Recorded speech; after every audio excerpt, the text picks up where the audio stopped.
This is Zach Brooks with World Transplant Athletes. Tips and tricks by and for transplant athletes anywhere, anytime, and of course, online. If you have a body with a new part and you can move, you are a World Transplant Athlete. As a two-time kidney transplant recipient and frequent participant at local, state, and international events, I often wonder, how do other transplant recipients take care of their bodies and prepare for competitions? Well, for me, there's only one way to find out, and that's to talk to the most inspiring people in the world. Today, I have Constance Collins from the United States, who's now living in Uganda. Constance, welcome to the show. It's really good to see you again. Thanks so much for inviting me, Zach. It's great to be here, and it's great to connect with you again after our first time meeting in Spain a few years ago. So this is great. Thank you so much. Yeah, and in Salt Lake City, and then also we were sitting next to each other. Your family had a tent, and my family had a tent. We were sitting next to each other, and then we met each other in Atlanta once. Yeah, exactly. So yeah, it's been nice around the world. Around the world, yeah, excellent. So what I'd like to do before I get to the tips is I want people to get to know you a little bit, because maybe there's someone out there today who's just waking up with a transplant in a hospital somewhere, who's more or less like Constance. And what would we kind of share with that person? So let's have them get to know you a little bit. So question number one is, which transplant have you had? I've had a kidney transplant, and I've had not just one, but I've had two of them. My first one was in July of 2011, and my second one was in October of 2020. So it hasn't even been a full year with my second transplant. Well, congratulations. What were the causes of the kidney failures? Why did you have to get a kidney transplant? I was diagnosed with lupus, and thank you for the congratulations. I feel great about it. I was diagnosed with lupus when I was 18, and it was lupus nephritis, and it attacked my kidney. So I went into kidney failure the first time, and the second time, I just had a lot of like crazy things happening to my body, lupus related and other complications. Yeah, go ahead. Great, great. So two-time kidney transplant recipient like me. So certainly we're in a very particular club. So question number two for you. If you had to summarize your transplant journey, or in your case, journeys, into one word or two words, what would it be?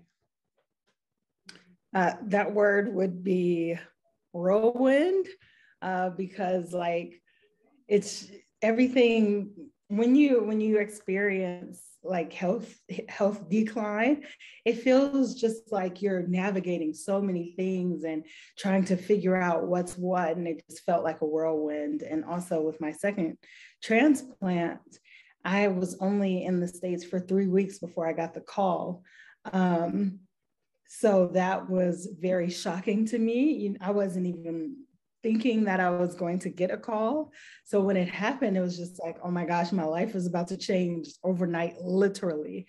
Like one night I'm on dialysis, and the next I have a transplant, and it was just a crazy whirlwind for sure. Yeah, I think we talked once while you're in the hospital. I think it was maybe a day or two before you're supposed to get your transplant. And correct me if I'm wrong, I remember the time you were doing you were almost like maybe 70% finished of a master's degree. So you were actually trying to do homework while you're in the hospital bed, probably doing dialysis, and then next days you were going to have your transplant. Is that right? Because I remember talking to you briefly, and I just remember you like your eyes, you're looking up kind of the sky, just trying to figure out how you're going to like organize all of these things, including a transplant in the next 48 hours. Or I mean, what were those moments like? Because that's just, absolutely incredible what you're going through. Yeah, I mean, it was probably more like 24 hours because I got the call and I got the transplant like less than 24 hours later. And it was really crazy to have to plan that as well. Like I'm still in the process of getting my master's degree. And I was doing it at home on dialysis, and then to just get a call for a kidney. I mean, that's another reason why I felt like a whirlwind, like, holy crap, like, how am I going to organize myself? And yeah, it's just, I mean, I was very excited about it. I wasn't too worried. I'm not sitting there like, oh, I need to think about school, but it just was one of those things like, okay, this is happening. I really need to, figure out how I'm going to organize myself after this crazy transplant. And also, you don't know how you're going to feel afterwards. I mean, I didn't remember how I felt really after my first transplant. So it was a little bit scary too, but it all worked out, Sure, as you sure. can I mean, see. you're trying to plan things, not really sure of your body state a couple days later. Right. Yeah. Wow. Right. Or if it's going to work out. Mm-hmm. That's a scary thought as well, because when you get the call, you don't know for sure if it's going to be a match even. They told me like it's very likely. I mean, it's a match, but you don't know. There can always be things that happen once you get to the hospital that make it so that you're not able to accept this kidney. So, lots of nerves and thoughts running around. Yeah. Very sweet. So number three, a warm-up question number three is, what was your first exercise post-transplant? And you can answer two times if you like. Yeah, actually, there are two like significant exercises that I did post transplant. So, one, like my first actual exercise, I went for a very, very short walk with my stepfather, who was my donor for the first transplant. And we walked in the park, and I just remember going so slowly. Like it was not that far, I'm sure. But after a major surgery, this walk, I was like, oh my God, how am I going to make it? And we saw like a family of deer that was in the park, and that was nice. But I just remember the exhaustion, just having to pause every like 5 minutes. But it kind of goes into one of my tips that I'm going to get about just starting, even if it's Okay. slow. So And then how many days after was that particular walk? this was probably about a week, maybe. Yeah, it was probably a week. That's The impressive. first few days, yeah, it was very hard in the beginning, but he pushed me. He was like, you have to get out of bed and turn off Netflix. And I was like, no, okay. Because my doctors also, they were like, you need to, you have to walk, you have to do it. Yeah, so that was my first one. And my second one was Peloton, and it was great. And I wanted to shout that out because that really was a great way for me to get back in shape after my exercise. I'm not a spokesperson for Peloton, but it was really fantastic. And I bought one like 3 weeks later. Nice. Very nice. Well, if it works, then why not shout it out? That's awesome. So then Yeah. the final warm-up question I have for you: in which activities and sports do you regularly participate? Well, as of like this moment right now, I am only doing walking. I'm still transitioning and settling into my new home in Uganda, but when right after my transplant, I was regularly like working out, doing functional training, strength training, the Peloton. I had a personal trainer when I went back to South Africa. So I had a very regimented workout schedule. 5 days a week at 5 a.m. with my personal trainer in South Africa. So I was quite active. Right now, I'm just trying to find my groove. So it's mostly walking, Mm-hmm. and I'm hoping to get back into my strength training and my cardio fitness as well. So Well, yeah. yeah. So in the last year, you've been from South Africa to the United States, back to Uganda, South Africa, back to the United States, now back in Uganda, right? So you've traveled a lot in just one Yeah. year. So Yeah. it takes a Yeah. while. Moved around. Nice. Okay, so now let's get to the heart of the show. And I'm really excited about this. A few weeks ago, you shared with me your tips. And what I like to do is I like to walk through them 1 through 5 and go back to the top, and then you can talk us through each of those tips. So the first tip, when I saw your tips come through, the one that excited me the most was actually number one. So the first tip you have here is start slow, but just start. Number two, listen to your body. Number 3, find a routine that works for you and stick to it. Number 4, celebrate all in big caps, small wins.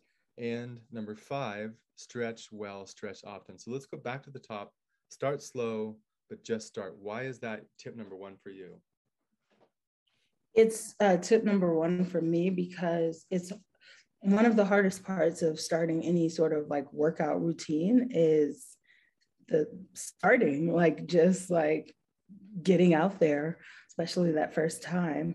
And as a transplant athlete or a transplanted person, it can be a little bit scary, like knowing when's the right time to start. And as I mentioned, I started my first walk. I mean, it was a leisurely walk in the park 1 week after the transplant. And it was a little scary. I was like, I don't know if I'm going to make it, but it was a start, and it really, because I did make it, it helped me to, do a little bit more every single day. And it makes you stronger. Your body is so weak after transplant. You have to build it back up, and, you have to start slow.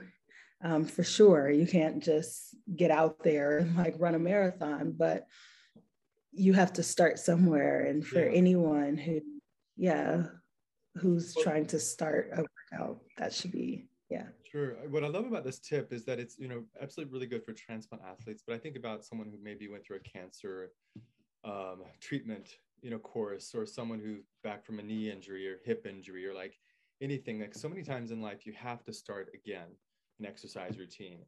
And I think the mental part of that is really the hardest for people. Like, oh my God, I have to get back to where I was. Like, that's very normal to think that, but really what you have to do is focus on these small things. And so your tip kind of speaks to that, which just start. Right. It doesn't matter how fast, just start. And that fundamentally is so important. Yeah, and not tomorrow, today. And I'm saying that more for myself, probably, because I say tomorrow so much that tomorrows I've had probably like 30 of them at this point. But, just whatever you can do, if it's 5 minutes, just doing a small, like, walk around the yard or something, just start somewhere. Start, yeah, excellent. So tip number 2, listen to your body. Now, on the surface, this sounds obvious, but why is this important to you? It's important because as a transplanted person, it's even more important for you to be hyper vigilant to the messages that your body's sending you, whether it's a heart transplant, lungs. I mean, taking care sometimes. I mean, I was an athlete from when I was very young through, college age. And it was very easy to push myself, just push myself to the absolute limit. But when you have a transplant, you still want to push yourself, but you want to make sure that you're also taking care. If you're feeling out of breath, making sure that it's not something more serious, or if you're feeling sore in your muscles or you need a day of rest, you need to just, listen to the wisdom that comes from your body. And if you feel you can do more also, it's not just taking a rest, but, if you're a little bit hesitant to push yourself because of your health situation, but you feel like your body is like telling you to do a little bit more, like you feel like you have more strength, listening to your body and, taking it a step further and just seeing where you can go. Our bodies are amazing. Our bodies are absolutely amazing. Yikes. Like, oops, I don't know what just happened. Now you saw my background. Yeah, I feel like I'm fading right now, but okay. Well, you have sort of an angelic glow around you, so it works for this. Okay. What I like about this tip so much, the way you said it, it's not just watching out for yourself when you're maybe not feeling good, but also when you are feeling good, like give yourself the opportunity to push yourself a little bit. And I always remember, like, after my first transplant, I remember the idea that I became suddenly a hypochondriac. Like, I was nervous about everything, but then the nurse said, it's okay. You don't want to miss the clue that counts. So it's okay to be sort of ultra vigilant. And the longer you are away from that transplant, the better you're going to manage that. But that sort of psychological aspect of your health, is extremely important. And that's the number two. It says, listen to your body. And on one hand, it's like a conversation about your physical health, but really it's a psychological tip for me. Yeah. Excellent. So then the third tip you have here is find a routine that works for you and stick to it. Why is that so important to you? If you want to be competitive, or even not like super competitive, but if you have a goal to reach, I think like having some sort of routine in order, not even to have a goal, but just to stay healthy, having a routine makes it a little bit easier to work out and to see where your strengths are, where your weaknesses are.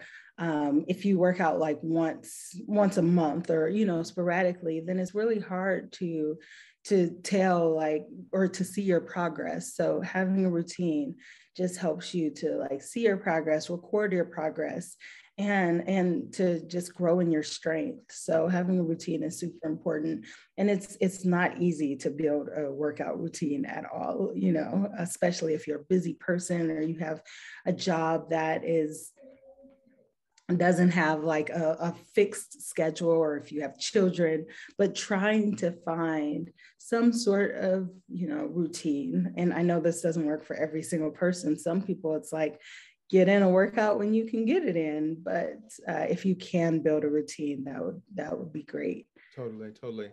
So the number 4, I want you to unpack this a little bit more, is celebrate all the small wins. You capitalized all. So why? I mean, that again, this is one of these tips like, oh yeah, it makes sense, but why for you celebrate all the small wins? Let's see. Is it okay if I remove this background? Because Sure. Now I just look like a half of a head. And okay. But it looks like there's like wind or something, pushing hair behind you. Okay, let's go with this. Yeah, it's kind of hilarious. All right, so you all know that I'm from the USA. So even though I don't have the flag, I'm still repping. We know at this point. So celebrate all the small wins, man. This one could have been even closer to the top. After getting a transplant, like every single milestone that you hit, like taking a walk, or, I mean, there was one when I ran full speed on the treadmill for like 10 seconds, not even that long. And I could breathe afterwards. Like I didn't feel like I was going to die. It was wow. This is amazing. Yeah. I have to shout out.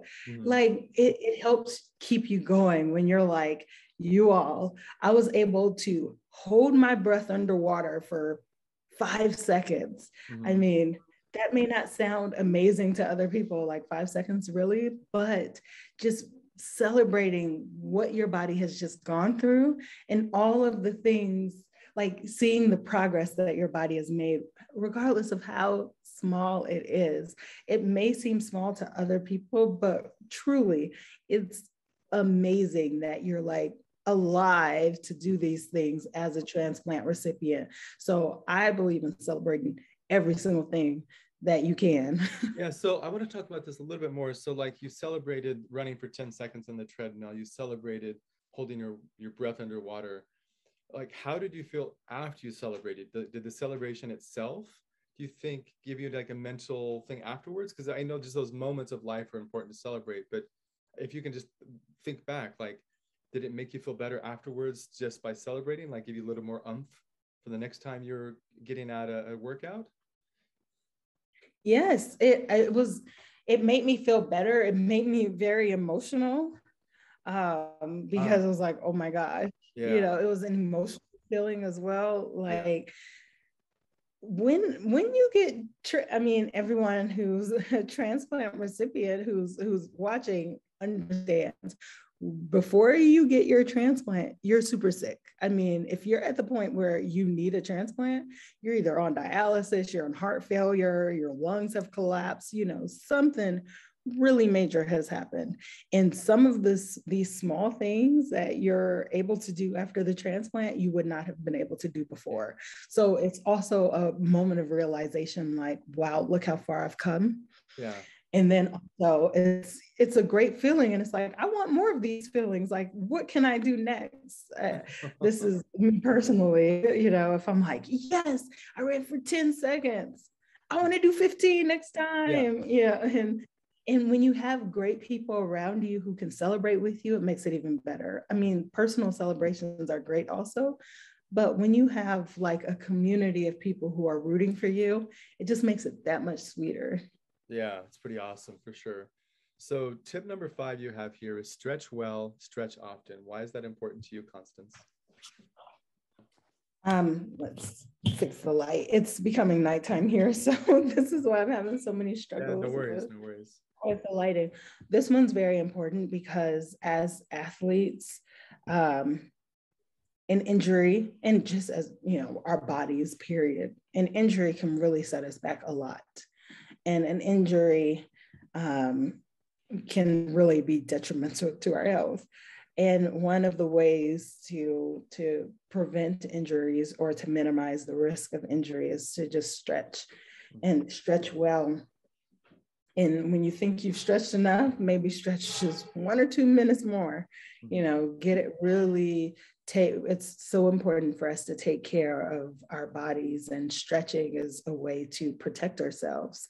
It might be so exciting to like, yeah, I'm going to go out there, I'm healthy, whatever, but minimizing the risk of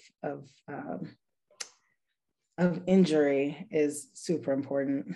Yeah. So that's why I put that there. Thank you. Thanks so much, Constance. So this is awesome. It's really good to see you and hear your tips. So for audience members out there, you can find out more of these podcasts on facebook.com/World Transplant Athletes or Instagram, World Transplant Athletes. And now I have about 60 titles and growing on YouTube. So type in YouTube, World Transplant Athletes, and you'll find it. I don't yet have a link for YouTube, but I will very soon. And there's lots of titles there with subtitles. So if you have a friend who speaks French or Japanese or something else, you likely can find your subtitle and pass it on to your friend. World Transplant Athletes, tips and tricks by and for transplant athletes, anywhere, anytime, and of course, online. If you have a body with a new part and you can move, you are a World Transplant Athlete. Constance, thank you so much. It was good to see you again. Thanks, Zach.